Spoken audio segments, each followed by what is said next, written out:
Hello friend, Ram Ram सा। I am a Marwari boy. Welcome back to my channel ले बेटा अंग्रेजी विथ मारवाड़ी बॉय। जैसा कि मैंने पिछली वीडियो में आपको बताया था कि लेट मी गो का मतलब होता है मुझे जाने दो, तो लेट्स गो का मतलब क्या होगा, आइए जानते हैं आज के इस वीडियो में।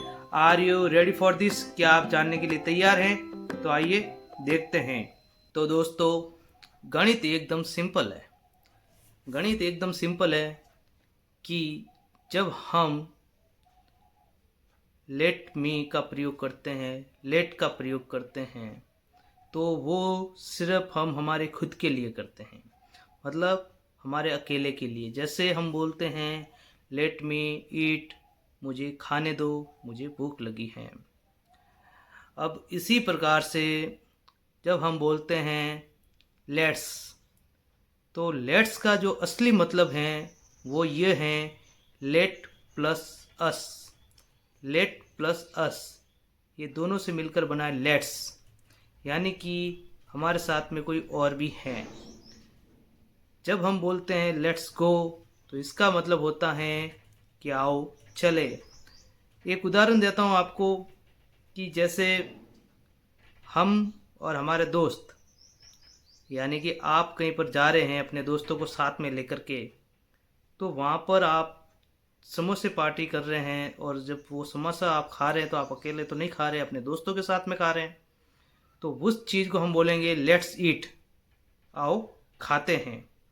तो फ़र्क सिर्फ सिंपल सा यही है कि लेट का प्रयोग हमारे अकेले के लिए होता है, और लेट्स का प्रयोग हमारे साथ में और भी लोग होते हैं उनके लिए होता है, क्योंकि उसके पीछे जो आ रहा है वो है अस। तो आपको समझ में आ गया होगा कि लेट मी और लेट्स में क्या अंतर है।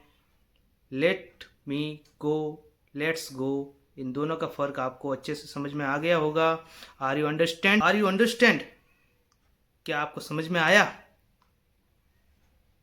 अगर आपको समझ में आया है तो चलिए हम अगर आपको समझ में आया है तो चलिए हमने आपसे दूसरा वादा किया था वो आपको बताते हैं। तो दोस्तों, अभी हम जानते हैं फ्रेज क्या होता है। ग्रामर की भाषा में तो लिखा है ग्रुप ऑफ वर्ड, मतलब फ्रेज। दो या दो से तीन शब्दों का जो ग्रुप होता है उसको फ्रेज कहते हैं। तो हमें ऐसे नहीं सीखना है।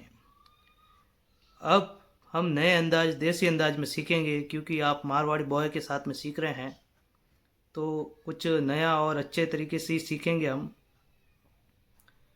तो दोस्तों, बढ़िया तरीके से बताऊं तो ये है कि जब आपको कचौड़ी खानी है तो आप क्या करते हैं? अपने घर से मार्केट की ओर जाते हैं और कचौड़ी की दुकान पे जाके आप कचौड़ी खरीद के खा लेते हैं। सिंपल। अब वो मेहनत अगर आप घर पे करें, मैदा लाए, सामान लाए, फिर उसको बनाए, तेल में डाले, फ्राई करें, ये सब झंझट आपको करनी पड़ती हैं।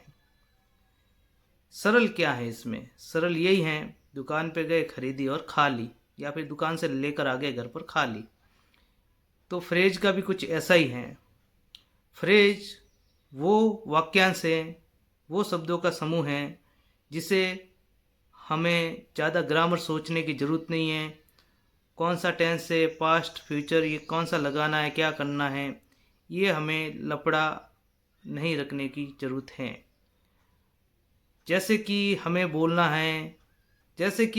है ठीक है, तो उसके लिए क्या फ्रेज है? All right.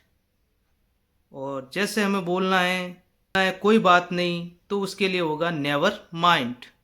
है ना आसान? अब इसमें हमें ज़्यादा ग्रामर की बेजामारी करने की ज़रूरत नहीं है कि इज़ कहाँ पे लगाओ, एम कहाँ पे लगाओ।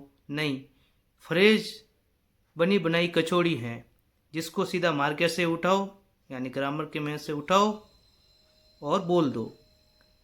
All right, never mind, let's go, let's us, ये सब फ्रेज हैं। इनको हम बोल के हमारी इंग्लिश काफ़ी इम्प्रूव कर सकते हैं।